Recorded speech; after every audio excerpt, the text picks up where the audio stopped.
Okay, let's unpack this. We got some really interesting sources from a listener asking us to do a deep dive on St. John's wort oil. It's one of those things, feels kind of traditional, but maybe quite versatile too, based on this stuff. Definitely.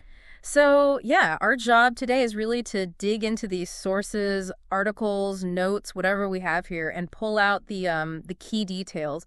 What are these sources actually saying about the oil, how it's made, what it supposedly does? Exactly. And the sources give a pretty wide view. They talk about the plant itself, its claimed properties, different suggested uses. It's a good chance to see what these specific texts focus on, what they emphasize. Yeah. So let's jump in. What do these sources tell us? Okay. First things first, where does this oil actually come from? What's the plant? Well, the sources identify it as Hypericum perforatum L, St. John's wort. It's a Hyperaceae family. Yeah, and John's wort, right. And where does it grow? Did they mention that? Uh-huh. Pretty much worldwide, it seems. They say naturally in temperate and tropical climates. Okay, widespread. So the big question then, why is it meant to be effective? Especially for skin, which seems to come up a lot. What's in it? Yeah, that's where the sources get specific. They really highlight its richness in compounds called flavonoids. Flavonoids. Okay. Hear that term a lot with plants. What do these sources say they do? They describe them as having pretty powerful antioxidant and anti-inflammatory effects. Oh, okay. And the sources basically say that's the main reason it's thought to work so well, particularly on the skin. Right, that makes sense. So let's stick with skin for a bit then, since it seems like a major focus in the material. What's the sort of overall potential there?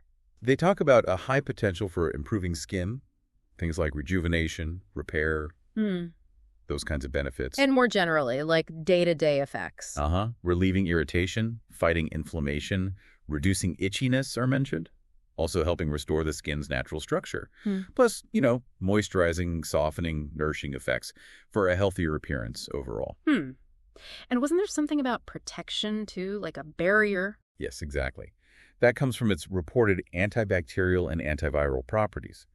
The idea is it helps soothe the skin, but also creates this protective layer. They link this specifically to helping with sunburns and minor wounds. So it's like soothing what's already wrong, but maybe also helping the skin defend itself better. That seems to be the angle. The sources mention helping prevent potential inflammation and supporting good blood circulation. They suggest it's particularly good for dry, sensitive, or itchy skin, especially in oil-based products or emulsions. Okay. What about specific problems? Did they list conditions it's used for? Yeah, quite a few actually. Minor burns, wounds, sunburns again, acne, dandruff, even eczema. And scars, you mentioned repair earlier. They did touch on that. The material points to cell regenerative properties, so effective in helping heal scars, including burn scars. And they mentioned acne and acne scars again in that context, too. Okay. You said antibacterial, antiviral before. Did they get more specific about, skin infections? They connected those properties to specific things. Athlete's foot was mentioned, herpes outbreaks on the skin, and just various other skin infections from, bacteria, fungi, or viruses. Wow, that's quite a list for skin. What about anti-aging? Did the sources cover that? Yeah, they did. They suggested that with regular, consistent use, it could have anti-aging effects. Like what specifically? Things like moisturizing, tightening the skin, maybe reducing fine lines, increasing elasticity, and helping even out skin tone. Interesting. Okay, so moving on from skin. Yeah. The sources also talked about pain relief, right? Usually applied topically. Yeah, often through massage. And this loops back to those anti-inflammatory properties we talked about earlier. Right. The sources stress that reducing inflammation is key to how it might relieve pain. And what kind of pain did they suggest it could help with? Let's see. Rheumatic pain, muscle aches, sciatica, lower back pain. They called it lumbago sometimes. They even mentioned varicose veins. Okay. Let's pivot again. Hair health. What did the sources say about St. John's wort oil for, hair and scalp? They mentioned benefits for the scalp nourishing it, which could help reduce dryness and dandruff. Okay. And then more generally, supporting hair growth and just overall hair health. How does it supposedly help the hair itself? Well, they noted it could strengthen hair follicles, which might mean less breakage and hair loss. There was even a mention it could potentially help thicken up sparse hair. Huh. Did they say how to use it for hair? Yeah. There was a suggestion: apply a few drops to the scalp, massage it in gently, leave it for a couple of hours, then wash it out. And how often? Maybe once or twice a week. according to the source. That's all. Now, this next bit from the sources feels quite different. Talking about digestion and other internal effects, seems like the traditional uses were really broad. Yeah, this part really shows the wide scope attributed to it in these texts. They listed a whole bunch of digestive issues it might help with: Like what? indigestion, bloating, stomach cramps, gastritis, ulcers, constipation. Quite the list. Wow. And how is it supposed to help digestion? Well, the sources say it supports digestion overall, helps reduce complaints like indigestion. Also mentioned helping with nausea. What about gas and bloating specifically? Yes, noted as effective for relieving bloating, constipation, and gas pains, and even helping reduce stomach pain from gastritis. It's interesting, they bring up the pain relieving and calming effects again, but, internally this time. Were there other internal things mentioned, like metabolism or nutrients? Surprisingly, yeah, they went into some detail, mentioned contributing to protein metabolism regulation, possibly increasing appetite, and promoting the absorption of things like calcium, iron, and vitamin B12. That's, yeah, quite a range of internal claims. Anything else? Just one other thing, its use as a supplement against bacteria and viruses causing like throat and pharynx inflammation, sore throats, basically. Okay. So, switching gears slightly, did the sources talk about how the oil is actually made, like traditionally? They did describe a common method, yeah. You take about 100 grams of the flowers, fresh or dried St. John's wort flowers, crush them lightly, then put them in a glass jar with about 250 grams of olive oil. Olive oil, okay. And then And you leave the jar in the sun for about 30 days. Shake it now and then. a whole month in the sun. Yeah, and after the month, you filter it. That's your oil. Did they explain why sometimes it looks red and sometimes yellow? Uh-huh. They said using fresh flowers usually gives you red oil, and dried flowers tend to make yellow oil. Okay, but does the color matter for effectiveness? That's the important part.